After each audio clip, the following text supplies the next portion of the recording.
বাপের প্রতিষ্ঠানে সন্তান যখন বসে, ম্যানেজারও যদি বাপকে বলে কখন আসে কখন যায়, ওর তো কোনো ঠিক ঠিকানা নাই। বাপ এক দুই দিন শুনে হয়তো তৃতীয় দিন বলে তোরা তো মাথা ব্যথা কেন, প্রতিষ্ঠান তো আমার, ছেলেও আমার, কখন আসলো কখন গেল এটা নিয়ে তোর মাথা ব্যথা কি? ঠিক না? সত্য তো? হ্যাঁ সত্য তো? বুঝাইতে পারলাম?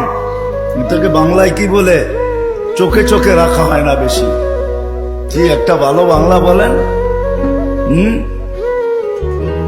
কি বলে? নজরদারিতে রাখা হয় না, প্রিয়জনের উপরে নজরদারি করা হয় না।